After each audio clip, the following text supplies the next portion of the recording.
What's going on, you guys? So, War Game Design Studio posted an end of the year update on December 30th. I kind of want to go over it. These are the guys responsible for producing new John Tiller games, and I'm very excited because, from what I understand, they're announcing a whole slew of new games. So, yeah, let's go right into it. So, do you ever have deja vu feelings? Hard to do that in 2020, but I did when I went back and read our 2019 end of the year updates. It's a little scary, but I feel like I'm going to repeat everything we've posted about 12 months ago in our two 2019 updates. You can read those blog posts here. Let me start with our current patching cycle. With the release of Panzer Campaigns Schlet 44, we have started the process of updating Panzer campaigns and modern campaign titles with various new features, including high resolution graphics. We are including the original gold graphics so that players can choose which they prefer. We're also planning to include a couple of new campaign scenarios and a few titles from Caesar in Dragnier Moreno. Caesar has been continually active in creating several large-scale scenarios and has provided newer or revised his previous releases with new features such as limited time objectives. Ooh. Limited time objectives, for example, work particularly well in games like Kharkov 43, where there needs to be an ebb and flow in attacking and defending. So I just want to give you guys a heads up. We actually did an interview with War Game Design Studio, which we're releasing the interview very soon. I'm trying to figure out if I'm going to do it this week or next week. And one of the amazing things that they announced is that they're going back to pretty much every single John Tiller games. That's like over 100 games, right? And updating them with new features, new graphics. It kind of blew my mind during the interview. You got to listen to the interview. It was really incredible. And we just were like in a state of shock and really, really thankful because I own a number of John Tiller games from like 20 years ago. So that's going to be awesome. All right. So this is Kharkov 43. Other new features such as improvements to recon spotting as well as tweaking their regular troops, deception units, and patrolling will be included. I really love that they included regular troops. I noticed that in Japan 46, one of their recent titles they released. The latter will allow a better simulation resistance and partisan activity as well as applicable counter operations. Some of the new features will not be applicable to previously released titles, but will be available to budding modders like Caesar to include in any of their work. A few other minor graphical improvements will be included as well. We have individualized the graphical unit icon so there'll be more appropriate images for each title. There are also new victory screens in the same style as the type included in Schled 44. The original victory screens will still be in the build, but they are no longer default used. All right, so graphical screens. Now, when I started playing Japan 46, I did notice a whole slew of improvements. Now, again, you have to listen to the interview that we're going to release. One amazing thing is this engine that they're using is decades old, like 20 plus years old, and they're finding ways to still improve upon it. I just was kind of like stunned. I'm like, you're still able to kind of squeeze out life from this engine. And me personally, I mean, I love John Tiller games. A lot of people say, well, the graphics need to be improved. I'm not in it for the graphics. I'm actually in it for the historical accuracy, as well as, for me, the learning curve is actually pretty quick. When you see a game like this, you're automatically thinking Grognard level. It's going to take a long time to figure this out. I remember playing my first John Tiller game. I picked it up pretty quickly. And even playing Japan 46, I was able to just like dive right into it and start playing. I didn't need a tutorial. So, example, victory screen. As you can imagine, updating nearly 30 titles is a big job, and we are prodding through it. There should hopefully be 6 updates available when this blog post goes to press. Here are a few shots from upcoming patches. Wow. And you can tell the difference in the terrain.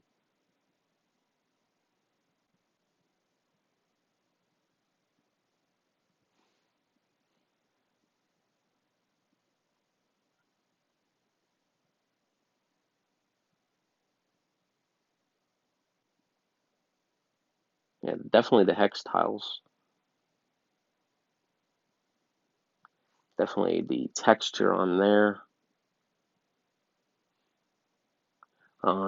This is what I also noticed, these new unit counters here when I was playing Japan 46. Yeah, definitely.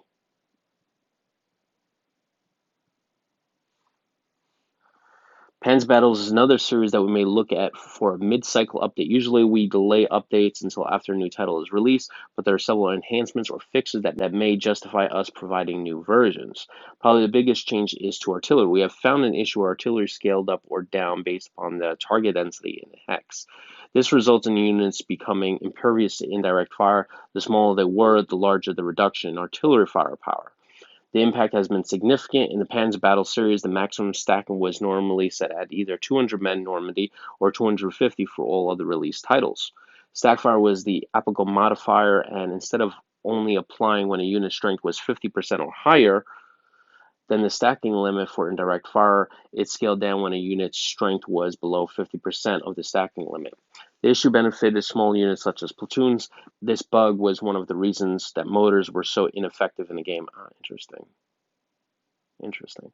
We're now struggling with the opposite problem where artillery are proving to be extremely effective and causing large casualties if players are not careful. This is not an issue, but we are considering other measures to limit the flexibility of artillery generally. Nice. I definitely want to play their North Africa game that they just recently released. From the entry they were mentioning, it goes like it's a massive, massive map. Like it goes from like almost like Benghazi all the way to like I believe like almost like Iran, somewhere around there.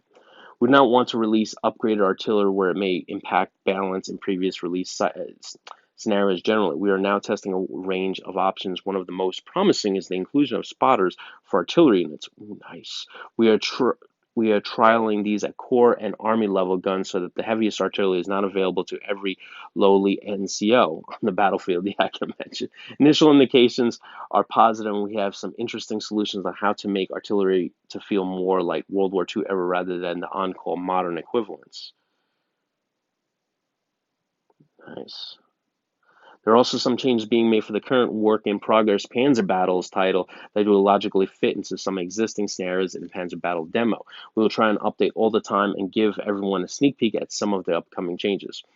For the Civil War Battle series, we expect that there will be a further round of updates after the final title in that series is released. More on that a little later in the blog post. A lot of the work has been done this past year on the Napoleonic series. Like the Panzer Campaign series, it has high resolution graphics as well as a range of system fixes.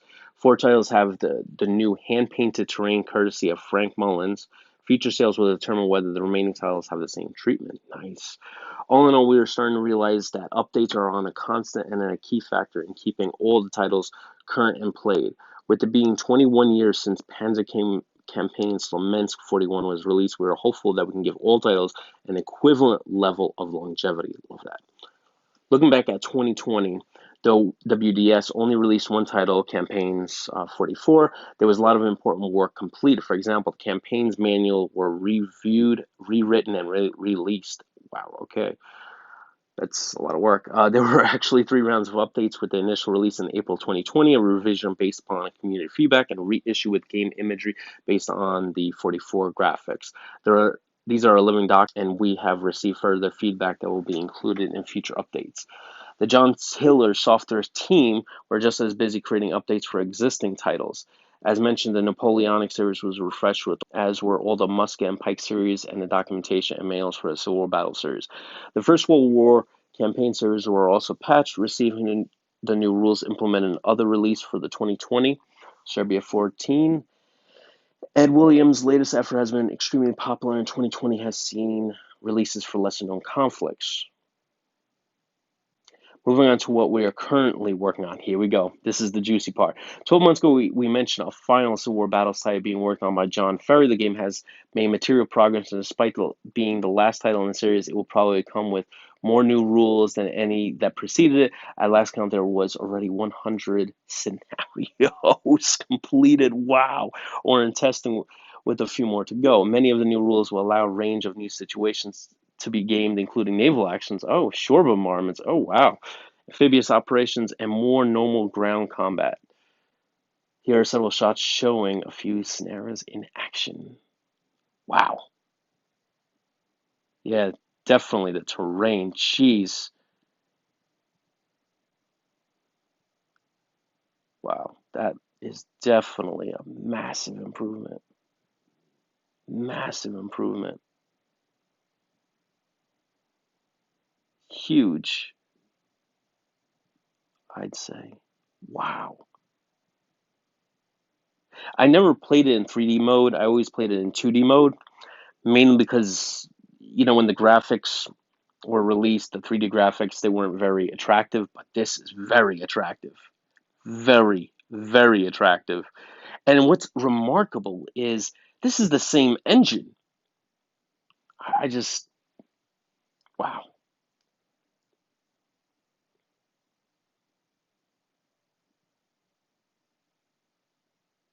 wow.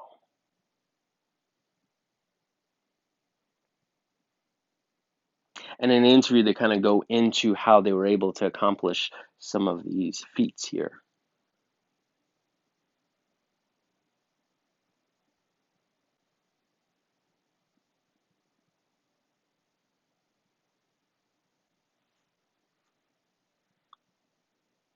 I'm assuming this is for that. Nice.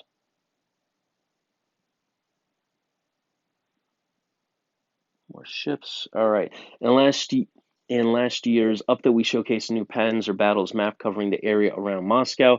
Like the Civil War Battles title, we are making progress on what will become Panzer Battles Moscow. Ooh.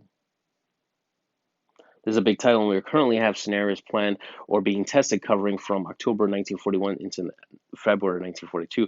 About 20 of the 40 to 60 scenarios are done and now being actively play tested. Mike Avanzini's order battle and map work has made creating scenarios a lot easier, but there's still a lot of work to do to cover extended period. There are quite a few rule changes being considered to help model these operations. The previously mentioned changes to artillery will be new. We're also looking to change around the frozen penalty code to provide a wider range of issues and outcomes. We have found the current implementation is a little too simplistic, and we have some nice ideas that will hopefully make the code. The other changes that we were looking to have dedicated winter features. Here's an image that has shown in last year's update and compared that to the new graphical inclusions. Trees are now snowy, and roads and buildings are more appropriate for frozen landscape. All right, so this is original from the end of the year updates. Okay, and then equivalent shot winterized. Ooh, all right. From a play perspective, the title is again quite different to the ones that preceded it. It's quite daunting to face Soviet human wave attacks, for example. There's going to be a great mix of scenario included that range from meeting engagements, armored thrusts, attacks on prepared positions, and crossing frozen rivers into the teeth of the enemy. There may be some parachute drops as the Russians use their parachutists on several occasions. So we also had some very distinct troops with Russian, Siberian Marines, and NKVD troops all represented. This is a nice range of capabilities between them, and none are pushovers, particularly when it is cold. And here are a few shots from play-tested games.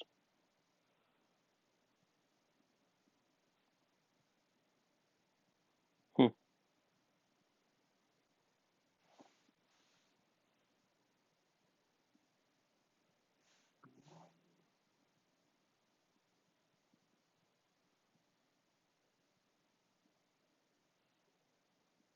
nice. These are the trench lines. What is this? Oh,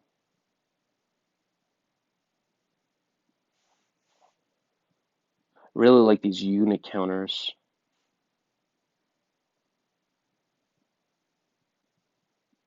Definitely a long way. And again, like I said, this is a 20-year-old engine that was designed for BMP images. And if you guys are not familiar with BMP, like That was like the 1990s, formats for images. So think Doom, the original Doom kind of graphics. So from what I understand in the interview, they switched it over to PNG, which allows them to add a lot more detail. While I work on the Panzer Battles Moscow scenarios, Mike Vanzini has been busy on the map and order a battle for the follow-up title. There's another winter series of battles that I expect will be extremely popular. A lot of these new rules being created for Panzer Battles Moscow will be very applicable here. Mike has already completed a map, another big one, at 360,000 hexes. In the interview, he also talked about there's a map that's 2 million hexes that they did. 2 million hexes. 2 million. It blows my mind. Like, that's a lot of hexes. That's a lot of movement. And as well advanced on the order of battle. A further title that covers yet another extremely popular battle is in the early planning stages. One final comment on the Panzer Battle series, they're probably some of the most resource and research intensive games we create.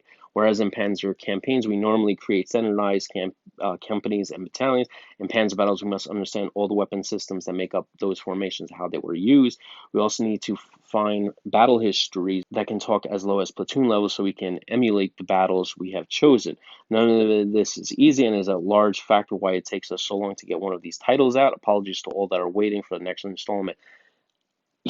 First thing, you don't need to apologize. I really love that you take your time and go into the history and do all that work to emulate the battle as close to realist to real as possible. So yeah, I love that. Panzer Campaign has a hive of activity, and we are extremely fortunate to have 3 teams that are actively working on games.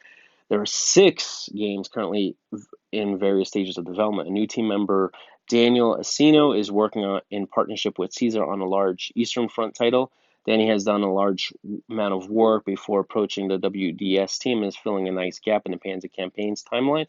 Mike Brashuta and Dave Mitchell already have the next title mapped out before Schlet 44 was completed. Both are real dynamos, with Mike already having much of the order of battle done, and David having completed the largest ever standalone Panzer Campaigns map. The map is over 851,000 hexes, and for comparison, the previous biggest was Moscow 42 at just under 244,000 hexes. To blow everyone's mind on the scale, the following image covers 929,000 hexes, so the new map is equivalent to a big hunk of Russia. Jeez. Wow. Wow.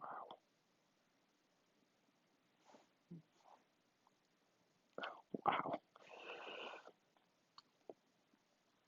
It's the early days for Mike and Dave's next title, but they're not resting on their laurels. Post Schlet 44 and the first scenarios are already being created. Expect this to have a range of interesting scenarios and matchups. The team also has an additional title with map work complete, and a Schlet 44 will cover a number of battles that you will rarely see in wargaming. Ooh. In last year's update, we announced that Panzer Campaign Schlet 44 would be the next release in the campaigns, in the next release in the series. This year is no different. We'd like to announce Panzer Campaigns Kiev 43. Nice. All right. This title is Bill Peters, David Freer, production building on a lot of work. Mike Vanzini started 10 years ago. Mike and David have built the order of battle, while Bill has led the scenario creation using the Master Campaign series created by David. The map was originally created by Dave Blackie Blackburn, but has been extensively updated by Bill. The post-Kursk battles have not been covered to date in the Panzer Campaign series, and the battles along I'm not going to be able to pronounce that, whatever, have only previously been represented in Korsun 44. The Kiev 43 title will cover battles in November and December 43, possibly actions in October as well. Actions include the Soviet capture of Kiev, the Bulgarin bridgehead, and the initial German retreat to Fastov and Shitomer. Additionally, the German counterattacks at Korsten and Zhytomyr are included, culminating in the Brislov pocket. Finally, the German December offensive to trap the Soviet forces between Broslov and Korosen will also be playable. The Soviet, I'm not going to pronounce all these, front offensive that commenced in the same era on December 24th, 1943, will not be covered in this title. This is a long blog post. With a wide range of interesting forces available, we have been able to build a significant number of variant scenarios off the base historical ones. This battle was essentially a series of meeting engagements with few and any built-up defense positions beyond what was in front of Kiev. With the ground conditions either clear or soft, there's a chance for a significant maneuver combat. We have planned that Panzer Campaigns Kiev 43 will be a 2021 release. Bill has two other projects that are progressing well that will follow Kiev 43. Here are some screenshots from the upcoming title. Most of these images are from the campaign scenario, but rest assured there's a very good range of small and medium scenarios included as well. We look forward to sharing more on Kiev 43 as we get closer to release.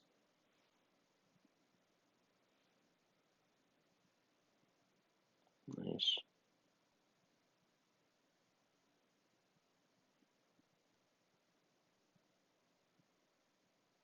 You know, one thing I love about like John Tiller Games, what War Game Design Studio is doing, is if you were like a fan, like let's say you're reading a book on the Eastern Front and there's some small battle that you have a great interest in, chances are there's probably a scenario for it in one of these games. You know, that's one thing that I really, really love about John Tiller Games.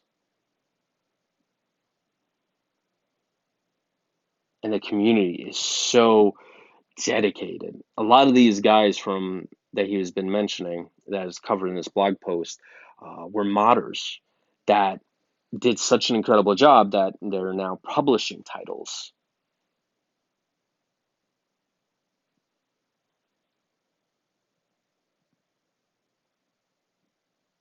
All right, thanks all for reading this far. We never managed to get out as much as we want in any particular year, but I'm hopeful that we will have two, possibly even three titles out in the coming period. We must make the most of everyone's enforced home time. All right. So we got a whole slew of titles coming, so that's good. Me personally, I am really looking forward to the Civil War series. Yeah, I mean, like I'm a Civil War, like I visit a lot of Civil War battlefields, and we talk about that in the actual interview too. And so I'm really looking forward to this. That's going to be really interesting. And the North Africa campaign, which they already released, that's one game that I want to cover, which is already there. Can already pick it up now. But yeah, I mean, from what the interview has, from what we're gonna have in the interview, there's a lot of great titles coming down the road. And I'm not gonna spoil anything, so you gotta listen to the interview, which I'm hoping to publish. It's either gonna be late this week or early next week. I'm kind of leaning to this week mainly because the approval process for the interview got fast tracked, so it could be released this week. But let me know in the comments if you guys want to have it this week versus next week. All right, guys. Hopefully, you guys enjoyed this. It was a bit long, but I really liked going into it. I really love the passion and dedication. And one real cool thing, just to kind of showcase the interview one more time, is that we also discussed the future of John Tiller Games, the future of War Game Design Studio. Post this engine. And I think that's a very important thing because even though I love this engine and, I would drop $40, $50 for a John Tiller game, which I have done multiple times, um, I'm really looking forward to see what engine they're going to create next and what new additions that they can include in future titles with a new engine. And some of the answers are really, really intriguing, and it blew my mind. And it was an incredible interview. I was so happy, like so excited, so thrilled at some of the things that David would say, and I was just like walked away with a smile on my face. All right, I'll just leave it right there. I'll catch you guys in the next one.